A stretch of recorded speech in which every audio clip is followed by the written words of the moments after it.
So రాజకీయ మార్పు, పేదల సంక్షేమమే ప్రధాన ధ్యేయంగా వచ్చినటువంటి జనసేనకు ఎందుకు మీరు మద్దతు ఇవ్వలేదు? మరి జనసేన వాళ్ళు కూడా మార్పు కోసం అంటున్నారు. అడుగారిన బలహీన బడుగు వర్గాల సంక్షేమం అయితేనేమి, వారి సామాజిక, ఆర్థిక మరియు రాజకీయంగా కూడా అభివృద్ధి చెందాలని చెప్పి పిలుపునిచ్చారు. పవన్ కళ్యాణ్కి ఎందుకు ఇవ్వలేదు? ఇక్కడ మనము ఆలోచించవలసిన అంశం ఉన్నది, శాస్త్రీయంగా ఆలోచించాలి.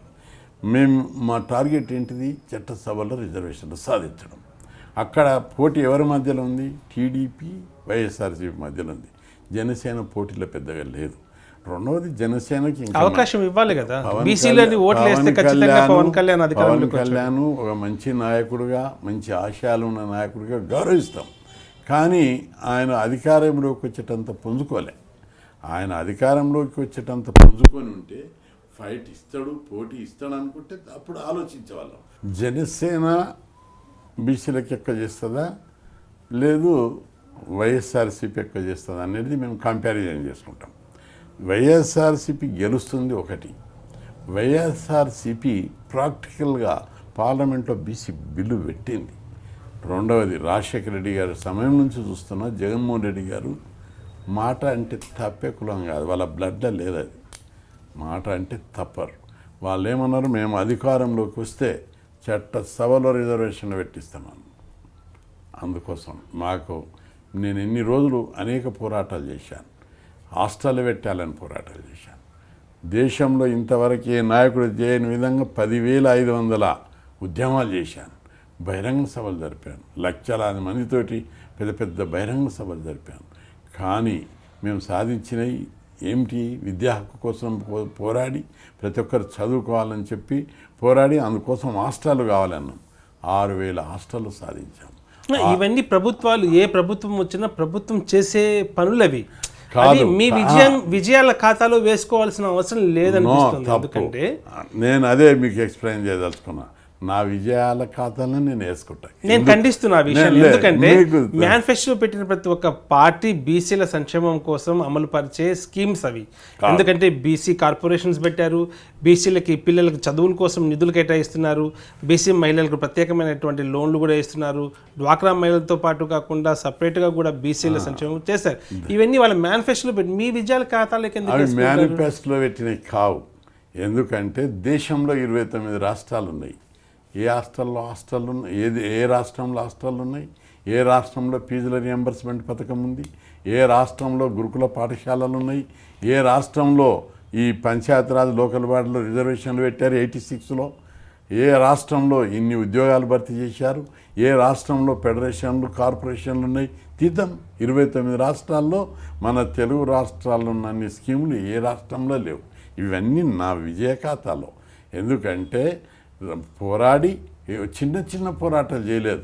1978 సెప్టెంబర్ 27 నాడు 2,000 మందిని తీసుకొని అసెంబ్లీ మీద దాడి చేసి ధ్వంసం చేశాం.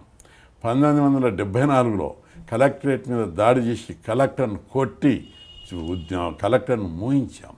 1973లో అప్పుడు డిగ్రీ చదివే రోజుల్లోనే డిప్యూటీ డైరెక్టర్ సోషల్ వెల్ఫేర్ ఆఫీస్కు లాకేసాం, ఆడియో ఆఫీస్కు లాకేసాం. 1978 సెప్టెంబర్ 79 సెప్టెంబర్ 4 నాడు 4,000 మందితోటి సచివాలయం మీద దాడి చేశాం. అదేవిధంగా 1982 డిసెంబర్ 21 నాడు 2,000 మందితోటి బీసీ సంక్షేమ శాఖ డైరెక్టరేట్ను ధ్వంసం చేసి కాళ్ళ తగిలబెట్టి అనేకమైన మిలిటెంట్ పోరాటాలు చేసి ప్రభుత్వాన్ని గజగజలాడిస్తేనే ఈరోజు దేశంలో ఎక్కడ లేనన్ని 6,000 హాస్టళ్ళు, 1,200 గురుకుల పాఠశాలల్లో 12 లక్షల మంది చదువుతున్నారు. ఫీజు రియంబర్స్మెంట్ పథకం పెట్టేయడం వల్ల మొత్తం ఫీజులు ప్రభుత్వం భరిస్తుంటే 30 లక్షల మంది SC, ST, BC, EBC minority విద్యార్థులు చదువుకుంటున్నారు. అదేవిధంగా 15 ఫెడరేషన్లు, కార్పొరేషన్లు ఏర్పాటు చేయించాం. అనేక మందికి రుణాలు ఇస్తున్నారు. దేశంలో ఏ రాష్ట్రంలో కూడా ఇన్ని స్కీములు కానీ ఇంత బడ్జెట్ కానీ లేదు. ఆంధ్రప్రదేశ్లో 12,000 కోట్ల బడ్జెట్, తెలంగాణలో 5,000 కోట్ల బడ్జెట్ ఉంది. మహారాష్ట్ర అంత పెద్ద రాష్ట్రం, అక్కడ ఎంత బడ్జెట్ తెలుసా? 500 కోట్లు. కర్ణాటక దేవదాసు ఇప్పటికి 12 మంది ముఖ్యమంత్రులు బీసీలు అయ్యింది. అక్కడ దేవరాజర్సు, బంగారప్ప, ప్రతి ఒక్కరిని, వీరప్ప మొయిలి అందరు. కానీ అక్కడ బడ్జెట్ ఎంత తెలుసా? 1500 కోట్లు. ఏం స్కీములు ఉన్నాయి అక్కడంటే ఏ స్కీమ్ సరిగ్గా లేదు. ఈ దేశంలో బీసీలను అన్ని పార్టీలు ఓటు బ్యాంక్ అయినా చూసినాయి తప్ప ఈ ఈ కులాలను అభివృద్ధి చేయాలని చిత్తశుద్ధితో చేయలేదు. ఇవన్నీ నేను పోరాడిన ఆ జీవుల మీద నా పేరు ఉంటుంది. ఆ జీవుల మీద, ప్రతి జీవం మీద నా ఇప్పుడు కాదు, 1980లోనే ఆ జీవుల మీద పేరుంది. ఇవన్నీ పోరాడి పెట్టించినటువంటి స్కీములు. అందుకే ఇవి సరిపోవు. ఈ బీసీల సమగ్ర అభివృద్ధికి ఈ స్కీములు సరిపోవు. రాజ్యాధికారం వచ్చినప్పుడు మాత్రమే ఈ కులాలు పూర్తిగా డెవలప్ అవుతాయి. వీళ్ళు రాజ్యాధికారం బీసీలకు వస్తే ఈ కులాలు బంగ్లా కట్టుకుంటాయి. వీళ్ళ పిల్లలు చదువుకుంటారు, చదువుకున్న పిల్లలకు ఉద్యోగాలు వస్తాయి. వీళ్ళు కాళ్ళల్లో తిరిగే స్థాయికి ఎదుగుతారు, ఫ్యాక్టరీలు పెట్టుకుంటారు, కంపెనీలు పెట్టుకుంటారు, ఉపాధి పథకాలు పెడతారు, స్వయం ఉపాధి పథకాలు పెడతారు. ప్రతి ఒక్క కుటుంబానికి 50 లక్షల రూపాయలు ఇచ్చేటటువంటి స్థాయికి స్కీమ్లను డిజైన్ చేస్తారు. ఆ విధంగా లక్షలాది ఉద్యోగాలు భర్తీ చేస్తారు అనేటటువంటి కాన్సెప్ట్ ఎప్పుడైతుంది, అది పేద కులాలకు రాజ్యాధికారం వచ్చినప్పుడే. బీసీల గురించి ఎవడన్నా అసెంబ్లీలో మాట్లాడుతుండా, బీసీల గురించి ఎవడన్నా పార్లమెంట్లో మాట్లాడుతుండా, అదే బీసీలు ఎంపీలు అయితే అప్పుడు పార్లమెంట్లో మాట్లాడే అవకాశం వస్తుంది. అందుకే రాజ్యాధికారం వస్తేనే ఈ పేద కులాలకు గౌరవం పెరుగుతుంది. చట్టసభలో చట్టాలు అవుతాయి, శాసనాలు అవుతాయి, ఈ కులాలు అభివృద్ధి చెందుతాయి. అందుకోసమే ఈ పోరాటం. ఓకే అండి. మరి For more videos, subscribe to iDream.